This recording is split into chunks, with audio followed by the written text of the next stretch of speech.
stack here ain't small.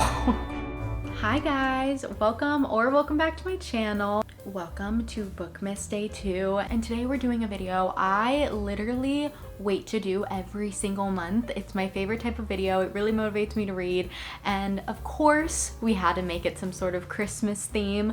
So if you look over here, we have my pretty little tree, and on my tree we have some regular ornaments, but if you look closely, we actually do have some paper ornaments. So what I'm going to be doing today is letting my Christmas tree pick out my December TBR. The logistics of how this is going down is I'm just gonna pick the ornaments. I did it last night, so I don't even remember what the prompts are or which one is which. I'm just gonna choose the one I want. I have a TBR shelf now, so I don't have a cart, but I do have a shelf, so I feel like that's such an upgrade. But I have my little shelf right over here, and we're gonna be picking from my stack of books. I think I have about 30 books to pick from, so we have a lot of options here, and I think we're probably gonna do about 4 to 5. I don't know if I'll get to all of them, but I do have a lot of challenges for the rest of Bookmas, so I think that we could actually get it done. Let's go ahead and pick our first one and pick this guy all the way up here. A 5-star prediction. So let's go ahead and look at my shelf and see what we have.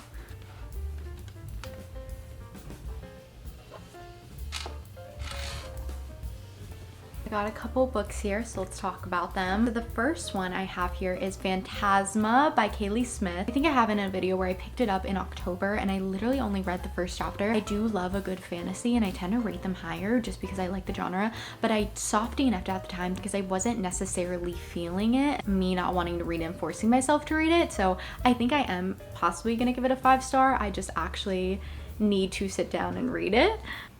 The next book I have is On Love by Aylin de Botton. I'm pretty sure that's how you say it. I found this when I was just cleaning out some drawer and saw this book, and I don't know, maybe it's just the cover that I believe it's gonna be a 5-star. I don't really know what it's about. I'm pretty sure it might be a nonfiction or something about love and like the idea of love, and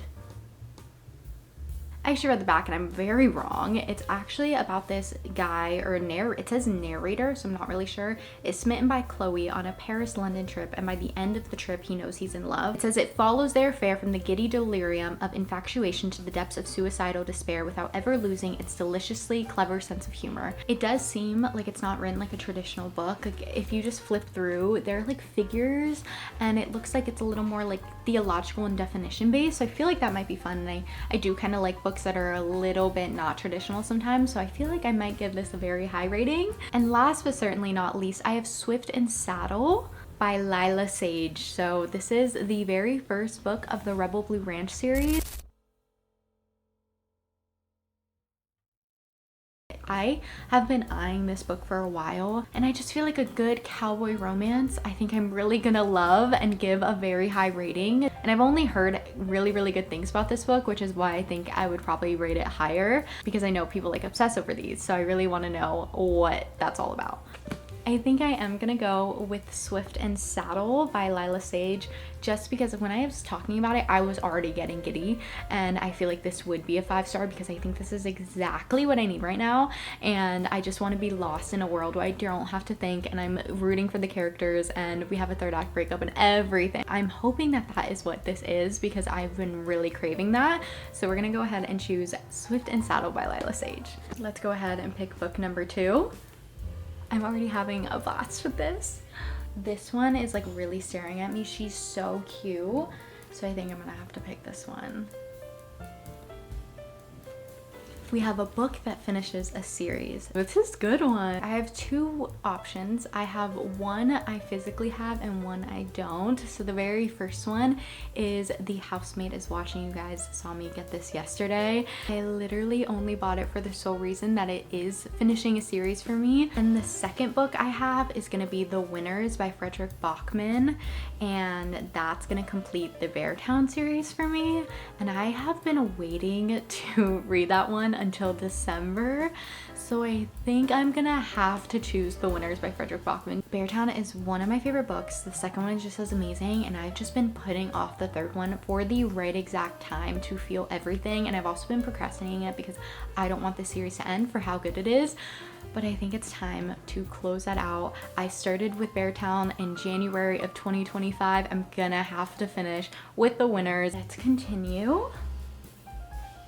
I think this guy, she's hiding back here. You can't really see her.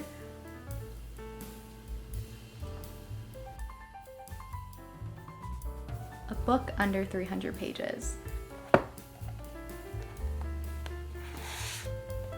We have a lot of options. Figure 8 by Kelsey Craft, and it's a perfect little Christmas romance, and it's 156 pages. Mere Christianity by C.S. Lewis. It's 225. Live a Life Like Yours by John Grew. 257. This one is kind of a joke because I used to be obsessed with this book when I was younger, and I found it again and I thought it'd be funny to kind of read, so I just kept it on my shelf, even if it's just like for memory. Al Capone Does My Shirts by Jennifer Klodenko.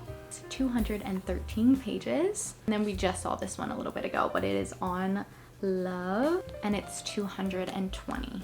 I think I am gonna go with Figure 8 by Kelsey Craft because this is also a book I've been putting off to read until December just because it is a Christmas romance. Actually, I don't think it's a Christmas romance, but it's a romance set during winter between a hockey player and a figure skater. So I thought that would kind of be fun to read during the holiday season. The author actually sent it to me and I've been very excited. It's been months I've been holding off. So I think it is time to go ahead and read this. We have 3 books so far. I think we're gonna choose 2 more. We're gonna go ahead and choose this guy. Oh. A winter romance. Okay, this is perfect. I have 1 option, so that makes this very easy for us. I have The Santa Suit by Mary Kay Andrews, and I did put this in my November TBR, but I didn't end up getting to it, so I think it's kind of perfect to read in December just because I do want to read a lot of holiday romances. I've been craving it, I've been wanting it, I've never done it before, so I think I just have to push myself and actually read it because there's only 1 month left and 1 month I can read it. So we're gonna choose Santa Suit by Mary Kay Andrews. That is 4 books. So we have 1 more. This is so sad. I feel like this is going by so fast. The pressure's on because I feel like it has to be a good one. Starts a new series for you. I'm so excited. Wait, this is so good. I do have more than 1 option. There is already one I want to read, but I'm gonna give you all my options here. The very first one is These Violent Delights by Chloe Gong, and I have shown this one a couple times. I do really want to read. This is kind of one I wanted to read before the end of 2025. The next one we just saw a little bit ago, but it is Phantasma because I'm pretty sure there's a second one because it had like a purple cover. I remember a lot of people reading that a couple months ago. Eventually I'm gonna get to it, just not this time around, because the book I really want to read is The Inheritance Games by Jennifer Lynn Barnes because I was completely obsessed with the Natural series by her, and I didn't even finish the Natural series before I bought the first 2 books of the Inheritance series because I knew I was gonna have this big old hole in my heart because the book was ending. So I ended up picking this up in my local bookstore and it's been staring at me ever since. So this is the perfect excuse to start this book. I decide we're gonna do 1 more as a bonus. Maybe I'll get to it, maybe I won't, but I don't want this to end because this is so fun. I'm gonna choose the ornament I think is the prettiest. I think it's this one down here at the bottom.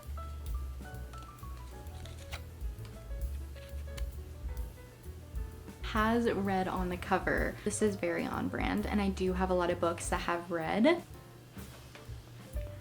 So the stack here ain't small. I'm gonna rapid fire these so fast for you. Some of these we have already seen, but Phantasma again by Kaylee Smith, it just keeps popping up. Al Capone Does My Shirts. We have The Housemaid Is Watching. This book called Seeing Red by Sandra Brown. My friend actually gave me this book because she highly recommended it and we did like a little book exchange. So this one is high up on the list. These Violent Delights. Lost and Lassoed, which has a little hint of red, which is the 2nd book in the Rebel Blue Range series. And 11/22/63. I did start it, okay? I just couldn't get into it. Okay, I'm sorry. I know.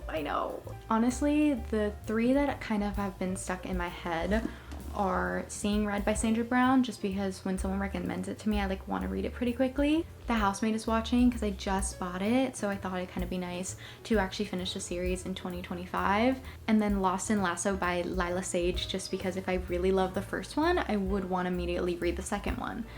I think I'm gonna go with The Housemaid is Watching by Frida McFadden. I think with all my other books, this being a bonus one would kind of be nice because I don't have to get to it, but if I need a palette cleanser, like I have this one on hand. These are the books I will be reading in December. The very first book we picked out is Swift and Saddle by Lila Sage. Really excited for this. I feel like the combination of all the books that we have, this is gonna be perfect in between some of those heavier books and just be a really good time. Next we have Figure 8. I feel like I have a lot of romances. I think we're gonna see a trend here because I've really been craving a romance, but I'm really excited to see how I feel about it. Again, this was our debut novel, so I'm just already know I'm gonna love just because I respect that so much. Then we have The Santa Sue, again following the theme of kind of wintry romances. This is like less heavy on the romance, so I think it's gonna kind of be fun and just add some Christmas cheer because my other books are not Christmassy. We do have The Winners by Frederick Bachman. I almost forgot. We're definitely getting to that this month. There's no way I'm not reading that book, but I'm actually gonna pick it up from my local library probably like tomorrow so I can start reading it. We have The Inheritance Games by Jennifer Lynn Barnes. This is gonna start the series for me. All I know is that it involves puzzles. And I'm really excited because I love puzzles. So I already feel like we're gonna get along and it's gonna be a great time. We have our bonus, which is The Housemaid is Watching by Frida McFadden, and this is gonna complete the Housemaid series for me. I feel like I'm gonna feel very accomplished that I finished the series finally because I've been wanting to finish it for forever. And another little bonus one I thought I would throw in here if you didn't see yesterday's video, I do have A Heart for Christmas, and it's the advent calendar book, so I definitely will be reading this every single day, so we are gonna be finishing this in December. Those are all of the books I will be reading in December. I hope you guys enjoyed this video. We did something a little different. We did something super fun. And come back tomorrow for Bookmas Day 3. We have a lot of exciting things to do. So I hope you enjoyed this video. Happy reading in December. Merry Christmas. And I will see you all in my next video, hopefully. Okay, love you. Mwah. Bye.